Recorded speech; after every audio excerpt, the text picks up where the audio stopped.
So looking forward to the future, I am really, really interested in learning more about what the upcoming 2022 and 2023 drafts have in store for us as football fans, and more importantly, as dynasty players.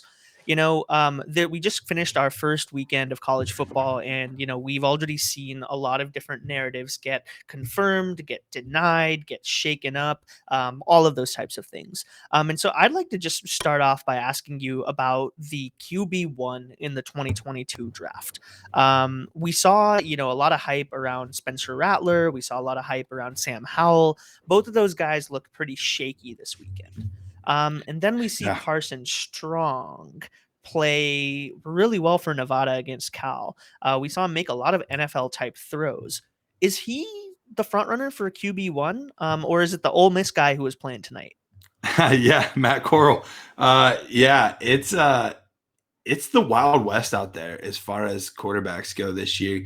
We kind of knew it going in. There wasn't that obvious like stud.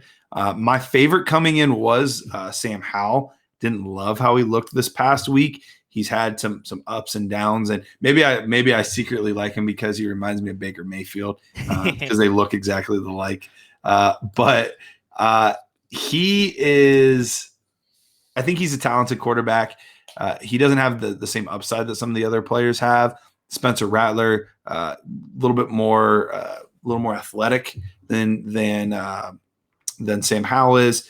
But Carson Strong, I mean, the kid's a statue. He's not moving around anywhere, but he's got an absolute cannon.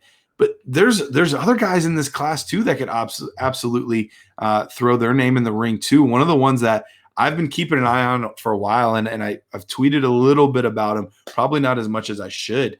But Desmond Ridder from Cincinnati is a dual threat monster. And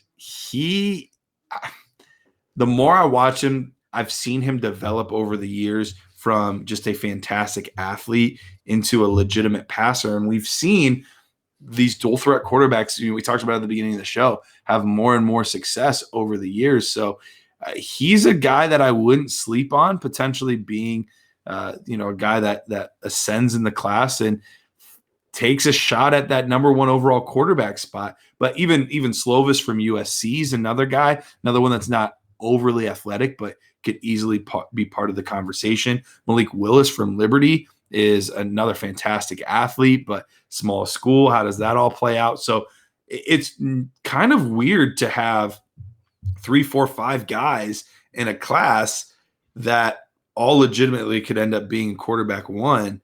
It's going to be interesting to see how it all plays out. And it also seems like the QB1 conversation this year, it feels like there's going to be a very large gap between what the NFL QB1 looks like and what the fantasy QB1 looks like.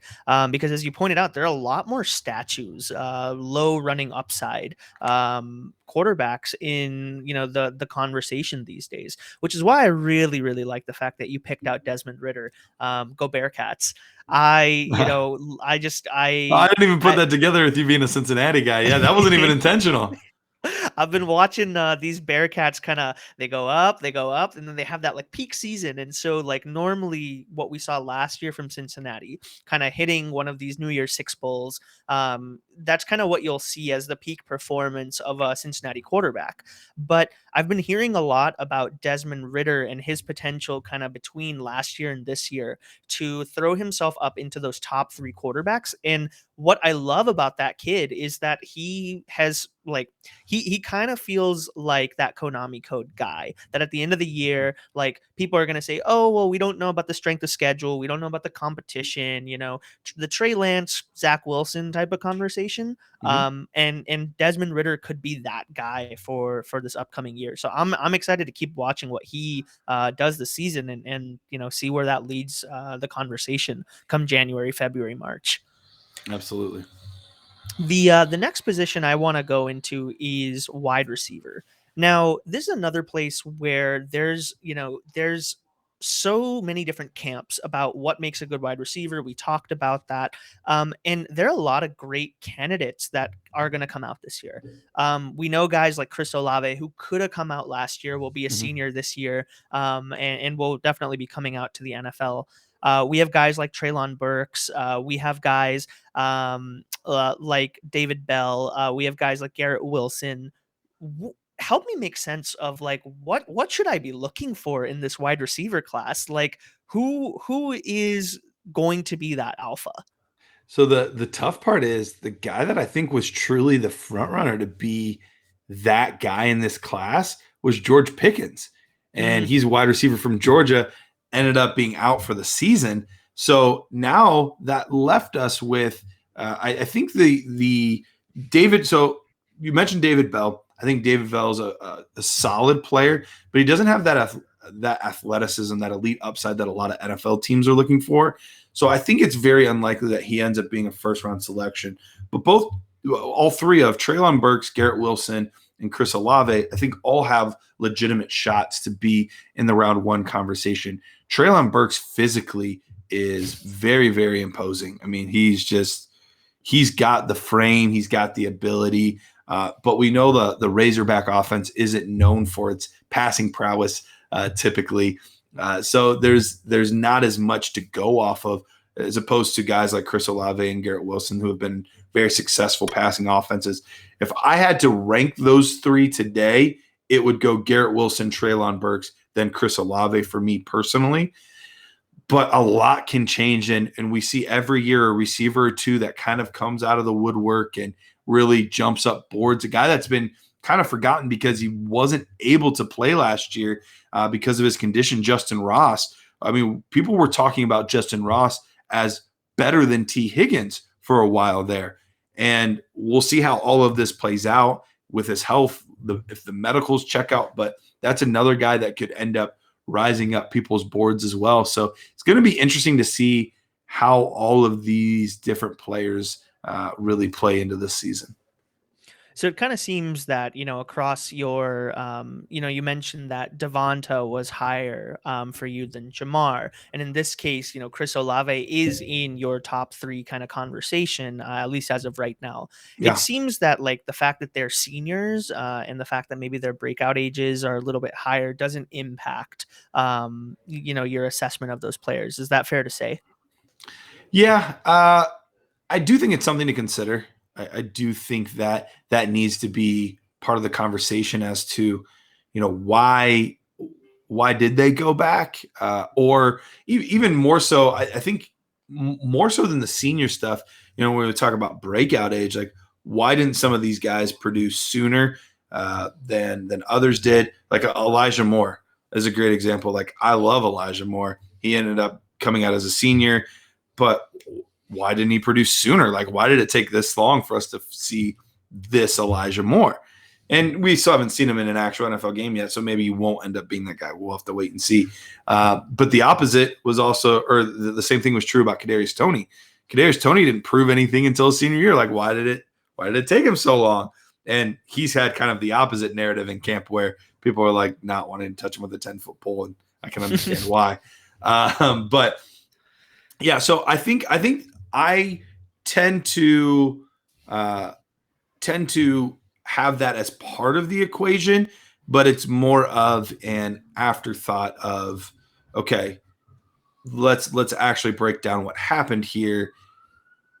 And I think with specifically Devonta Smith, we're looking at a situation where he, even though he came back for his senior year, he dominated even as a junior, even though people don't realize it. He was the leading receiver on that team. He had the most yards between him, Jerry Jeudy, Henry Ruggs, two other first-round players. So he was still dominating at an early age. Freshman year, he caught the game-winning pass in the national championship game as a freshman. So like he was making plays when he was young. So because of that, I don't think it hinders me as much. When they don't make plays their senior year, guys like Kadarius Toney, I tend to be a little bit more cautious about that. So the senior year is more of a factor, but I think I tend to value breakout age a little bit more than that. Got it. So it's like a mixture of breakout age and your ability to kind of have highlight plays to show that you can make an impact on the field before you're just older than everybody Exactly. else. Exactly. Makes a lot of sense. This will kind of bring me to my last question Okay. in this section. And this is a little bit more of a general question about just the quality of the class of, the class of 2022. How would you evaluate the class of 2022 compared to previous draft classes? This past draft class, 2020, 2019, how does this draft class kind of stack up to those classes? And then as a follow up to that, would you be recommending to dynasty players, hey, you should trade your 2022 first for 2023 if you have the option? So overall, this is the beauty of doing some of the Devi stuff that I get to do, and looking at a lot of these players. I do think this is a little bit of a down draft class compared to some of the others. Now, every year there are guys that come out of the woodwork. We didn't know about Javonte Williams at this point last year. The year before that, we didn't know about Clyde Edwards-Helaire. Like, there are always players that come out of the woodwork. So it's going to happen this season. There'll be 2 or 3 guys that come out and we're like, oh my gosh, this guy's awesome. How did we not see it before? So I do think we need to keep that in mind. But overall, I would say this class kind of reminds me of what we originally thought 19 was going to look like. Now, the 19 receivers ended up being better than we anticipated overall, I think. But I think it's going to be more similar to that draft class where, yeah, Kyler ended up being the guy, but we didn't really know ahead of the time who was going to be the top quarterback in that class. Daniel Jones, Dwayne Haskins, like there were some names, and it would have been Justin Herbert had he decided to come out probably, but he decided to go back for his senior campaign. So the quarterback's kind of questionable. Running back, there's a couple names, but there's nobody that gets me overly excited like there was, 2 years ago with Jonathan Taylor and J.K. Dobbins and, like a lot of these guys that we had been following for years as absolute studs. There's some fine guys. Breece Hall's a nice player. Isaiah Spiller's a nice player. I think people are a little too down on Zamir White. I think he's a good running back that has the high school pedigree along with, he's gotten healthier, he's gotten better and better. So there's definitely some names, but it's nothing like we've seen from some of the classes previous. Receiver, there's definitely some upside, but when you lose potentially the top guy in the class, I guess he still could declare himself eligible for the draft, but that's tough to do coming off an injury. Nobody's seen you play for a year. So my guess is that Pickens goes back to school for another year, but we'll see.